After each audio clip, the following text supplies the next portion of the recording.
What's up guys, I'm J-Man, and I think it's time we talk about something that has long been the subject of debate among fans and moviegoers. Batman killing in Batman v Superman. The guy obliterates henchmen with his turret guns, with his Batmobile, or even just hand-to-hand. Some don't seem to mind it, but others call it a complete betrayal of the character, accusing everyone involved of not knowing who these characters really are. The way I personally define it is like this: does Batman get people killed in the movie? Yes. Does he intentionally kill in the movie? No. And believe it or not, that is an important distinction. This is, does Batman intentionally kill in BVS? First, let's get to the root of the issue. Batman never takes a life. He has a certain code that he has to abide by, otherwise he is no different than the villains.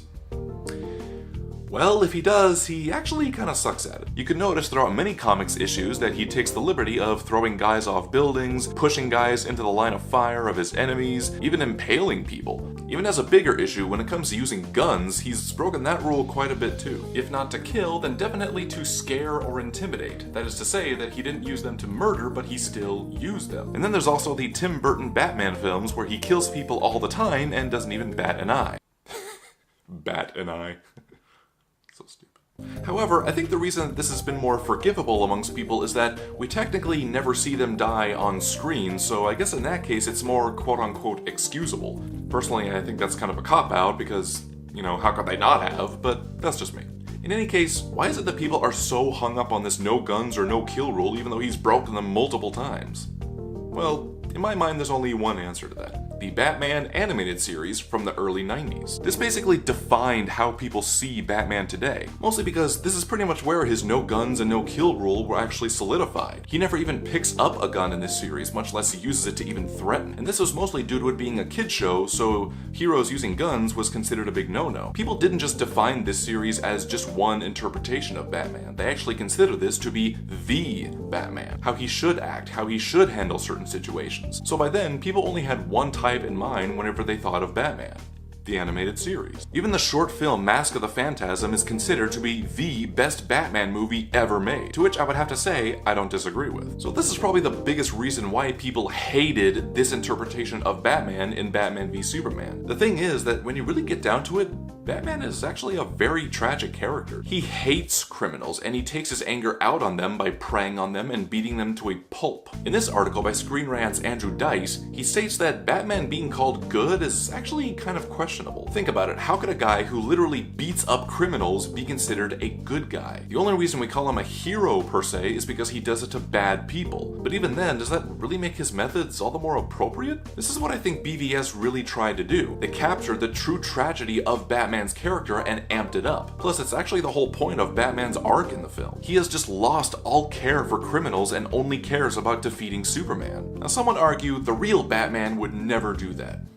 And the fact is, you're right, which again is the whole point. He's not acting like Batman. He's using Batman to get what he wants so he can ultimately do the deed. Maybe a young Batman definitely wouldn't do that, but this is a more older and grizzled Batman who has been through a lot in his career. So in my mind, it's understandable that he would sink deeper and deeper into darkness until he ultimately loses himself. But for now, let's take a good look at these fight scenes and see just how brutal these kills really are. And since guns seems to be a big issue with Batman, I think I'll start there.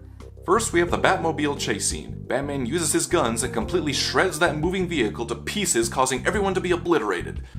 Except, look at it more closely. Notice that Batman never uses his guns in this movie unless he is fired at first, so it comes off as more self-defense. And even then, he never shoots directly at them. Instead, he does what he's always done, both in other movies and even in the comics, as a scare tactic. So even if it does result in death, it's more manslaughter as opposed to direct murder. Even Zack Snyder himself admitted to as much. What's that? It's like manslaughter. Yeah, a little more like manslaughter than actual murder. Yeah. You may think it's copping out behind a technicality, but honestly, that's just who Batman is. He's always walked that thin line between hero and vigilante. Also, the other thing you have to remember is that when it comes to guns, intention is everything. Notice this other scene in the Batwing, for instance. He shoots at those guys and blows up their vehicles, so they are obviously murdered, right? Except, take a look at it again. Batman could have just shot directly at them, but instead, he shoots at the ground first. I believe the intention here was to scare them away, to make them jump off the trucks and save themselves. But instead, these idiots stay right where they are, so this is completely on them. And that's another big thing you have to remember about these fight scenes. Most of the deaths that occur in this movie is really because of sheer stupidity by these henchmen that he fights.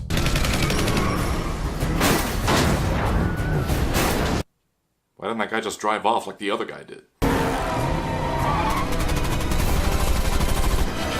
Okay, why the hell would you stop the car to shoot at him?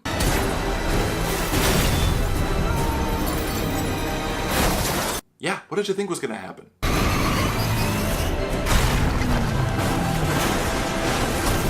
Well, it's dangerous to be standing there anyway, so can't say you didn't deserve it.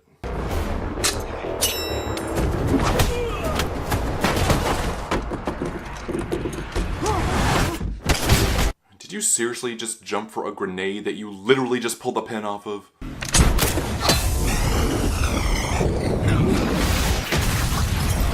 That one was a little tough, but then I kind of realized it didn't blow up because Batman shot it. It blew up because the guy tried shooting it at him. All joking aside though, what you have to remember is that all these guys that he fights are mercenaries. I'm pretty sure no one would really miss them if they were gone. And I think that's kind of the key here. Why does Batman swear against killing, especially with guns? Because they might possibly have families like he did. But if you take that away from them and they end up threatening you, is it then okay to take their life?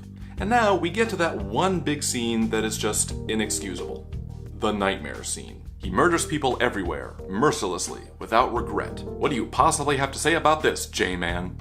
Well, there's a reason that this scene is called the nightmare scene, because it's not real. This could be a number of different things. It could be a vision of an alternate reality or dimension that the Flash is giving Bruce. After all, we never really see him fall asleep, do we? Or, as I stated in my Martha video, this could be Bruce's worst fears manifested. About a world where Superman took over and he would become the worst version of himself, even using the very type of gun that killed his parents. You could even look at it as a world where both men have lost their sense of humanity. Martha is Bruce's humanity, to which he's already forgotten at that point, and Lois is Superman's. Take those away, this is what you get. So at the end of the day, the big takeaway here is that Batman never intentionally kills anyone in this movie. However, it's more that he doesn't really care if he does. You might find that pretty off-putting, but I actually think it's kind of the whole point why we're supposed to care about his character in the film. Because he's not acting like Batman, we want him to be saved and to become the hero that we know him to be. Bruce has fallen, both figuratively and narratively, into a dark place, and he doesn't rise back out of it until Superman makes the sacrifice play, to which Batman himself literally and narratively steps back into the light.